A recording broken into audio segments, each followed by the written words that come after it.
Chris Lee and Chase Robinson of Southeastern 14 here to talk about Texas's football schedule. And yes, this will soon be Southeastern 16 because the Longhorns make their SEC debut along with Oklahoma in what should be an interesting season.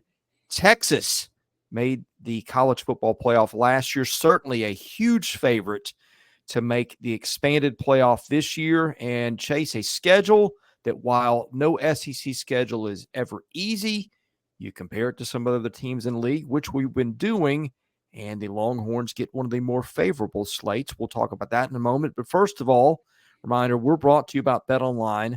Tell the folks out there listening and watching about our partnership with BetOnline. Yeah, BetOnline is your number one source for all of your sports betting needs this season. Baseball, golf, soccer, all going on right now. And also top fights in UFC, MMA, and boxing. BetOnline can help you out there. Every stat, every matchup, and even live odds and spreads while the games are being played. When the game's over, head over to our online casino, get on a game of blackjack or poker, unwind with one of the over 150 slots games. Head over to their website to get in on the action. Use promo code BELIEVE, that is BLEAV, for your 50% welcome bonus on your first deposit. BetOnline, the game starts here. All right, Chase, I have spent a lot of time compiling sort of an informal power poll of the 134 FBS teams. 134 now that Kennesaw State is joining the fray here. And Texas has only got 4 games against top 15 teams, according to this power poll. And what I've done is I've averaged Athlon, Lindy's, Phil Steele, FPI, and SP Plus to get that. That is lower than a lower number than most teams play in the top 15. And then outside that, if we go down to the top 35, Texas only has 6 of the top 35 teams. So half the schedule outside that top 35. Again, not saying it's an easy schedule, but you start comparing it to some other teams. In fact, Florida's got like 8 games inside the top 18. So when we say comparatively easier, I think Texas is going to have one of the 2 or 3 easiest slates in the SEC. Yeah, they do, and I think that'll help them as they look towards getting back to that college football playoff. But yeah, I think it's a good schedule for them starting off in the SEC. What I find interesting just looking at their schedule, they get their 4 non-conference games done right off the bat in their first 4 games, and so they'll have a long stretch of SEC play, which I find very interesting. Yeah, one of those tough games is coming up pretty quickly, too, in Michigan. Texas will get Colorado State in week 1. That will be in Austin. Kickoff time for that one will be 2:30 Central. You can catch that on ESPN. The Rams expected to be probably a bottom half of the FBS team.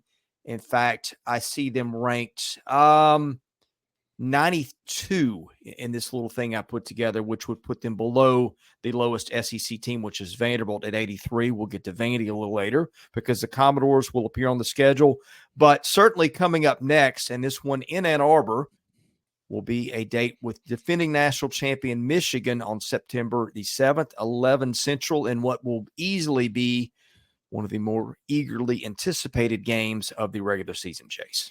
Yeah, you think back to last year, Texas had, or the last 2 years, Texas has had Alabama there in that week 2 spot.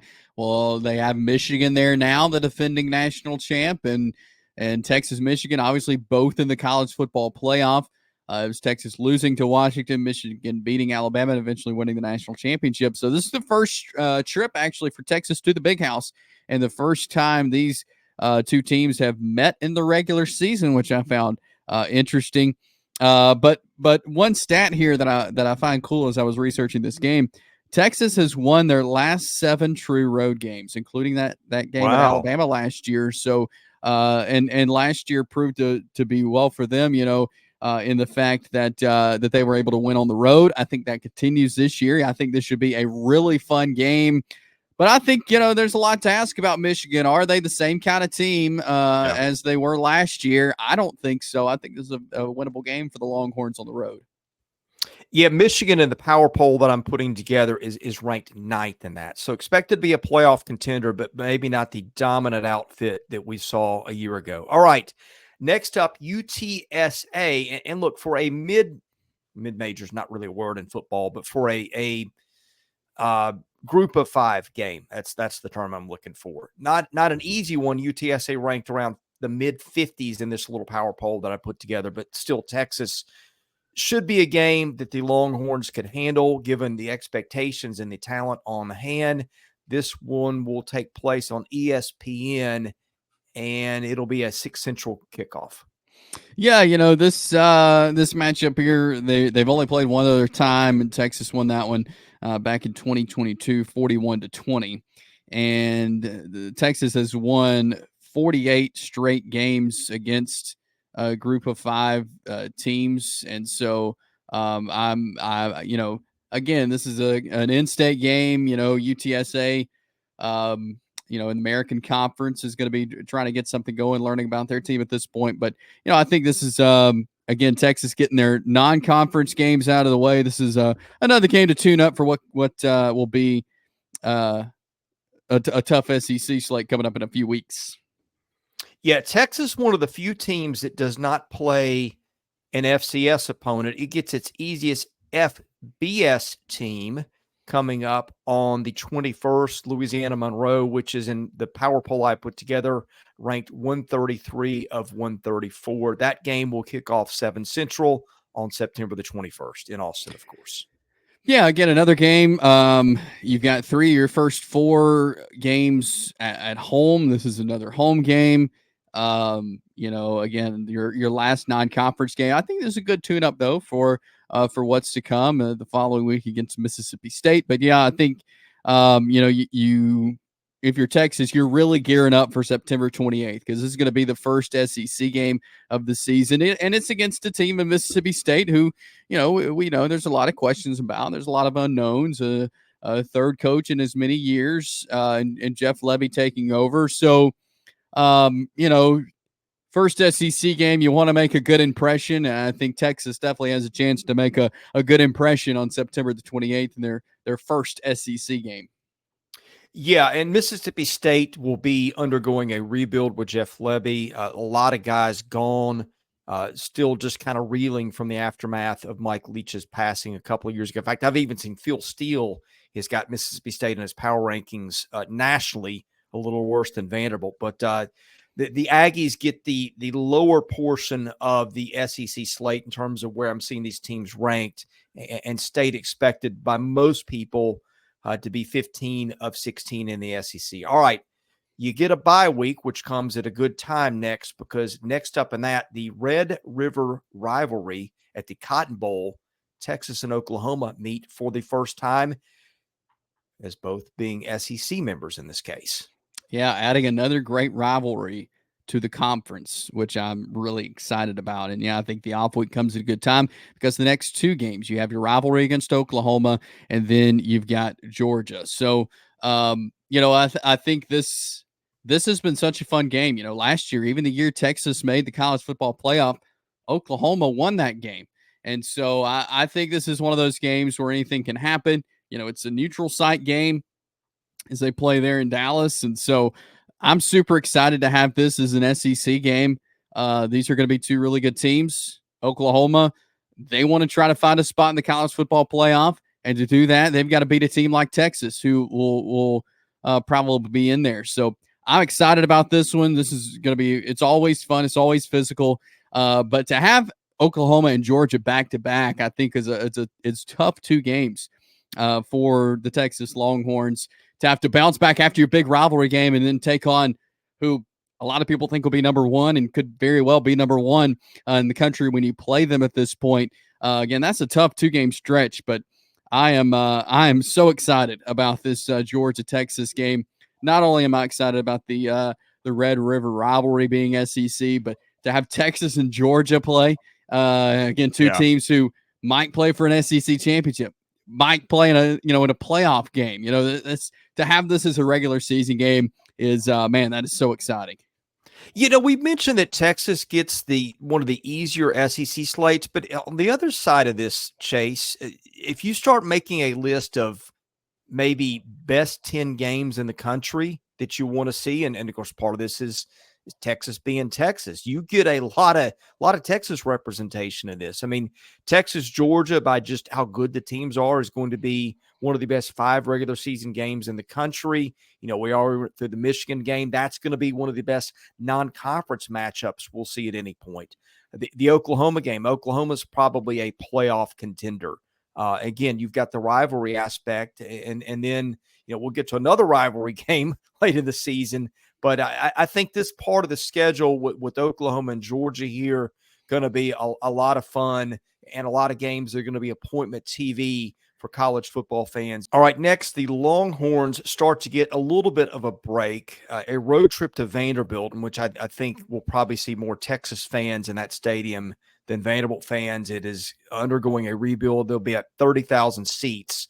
So it could be a little bit of an expensive ticket for the game. In fact, I'm already seeing prices over $100 for this one online, and then a literal bye week the next week for the Longhorns, followed by, after that bye week, November 9th, Florida. That will be in Austin. And we have talked about Florida and Billy Napier being on the hot seat coming into the season. The schedule just brutal.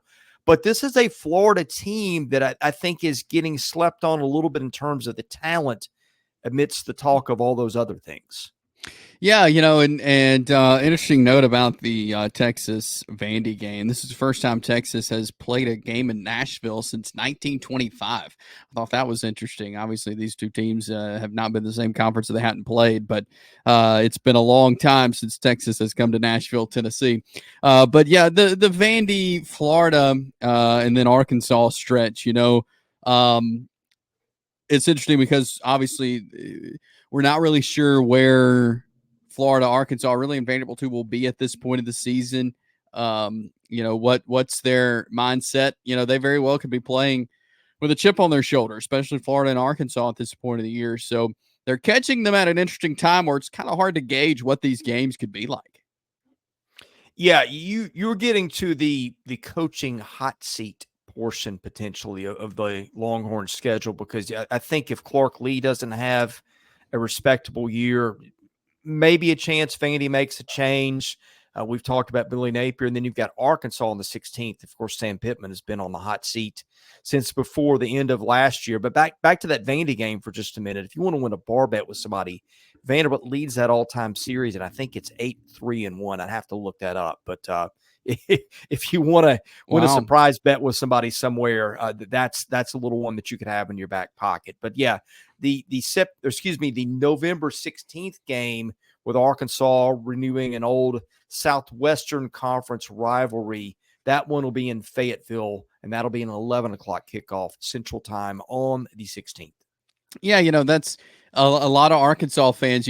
Probably the older fans, remember that this was a big rivalry, and will we see it become a rivalry, in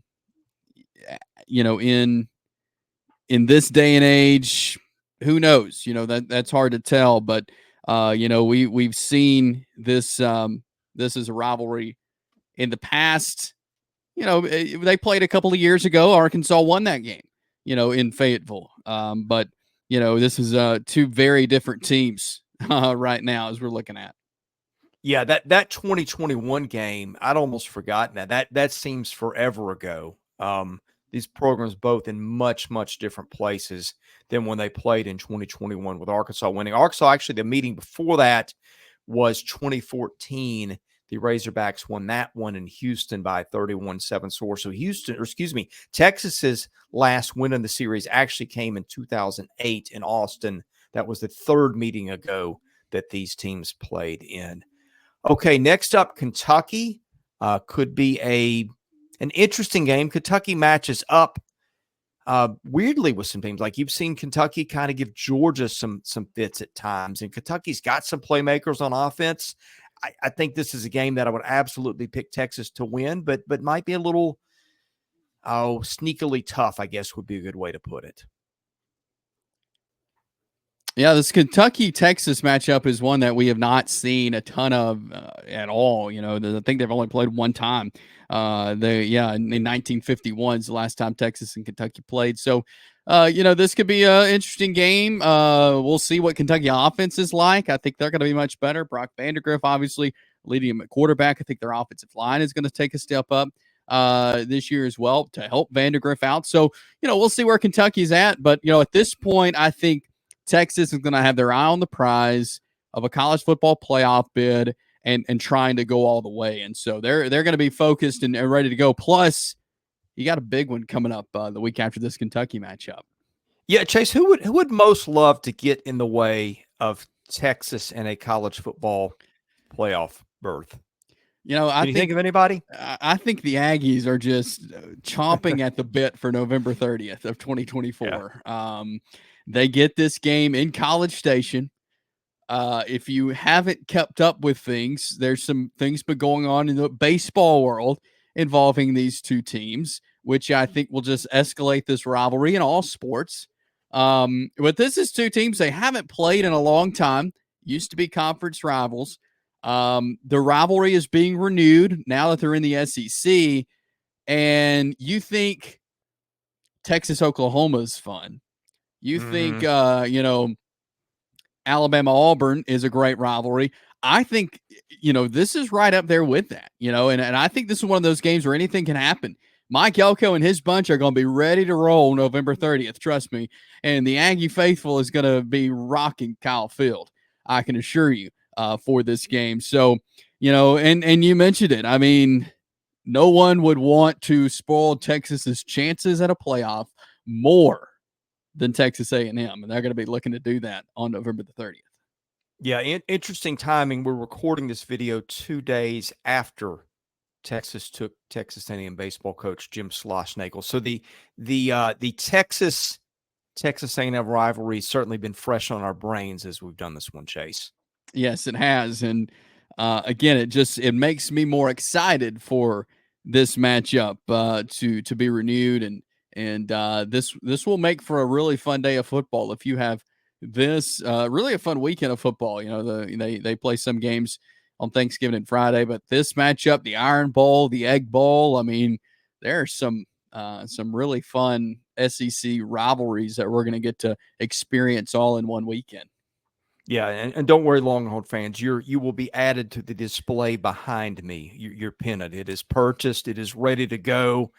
We just have got to change the configuration a good bit. We're too busy with work right now. I'm going to blame Texas. I would have already had this thing done, but the little kerfuffle caused by one team stealing the other team's baseball coach in the midst of the College World Series, taking a little bit of my time as we cover baseball here and also hoops. So Longhorn fans, if you're new to us, welcome to the channel. We look forward to covering your team in all three of the major men's sports. With that, we'll say goodbye on this video, but if you would hit the like button, hit the subscribe button, those things help us out. Tell a friend. And if you want to see when we do videos, enable those notifications so you can get that. For Chase Robinson, I'm Chris Lee. We are Southeastern 14, soon to be Southeastern 16, presented by Bet Online.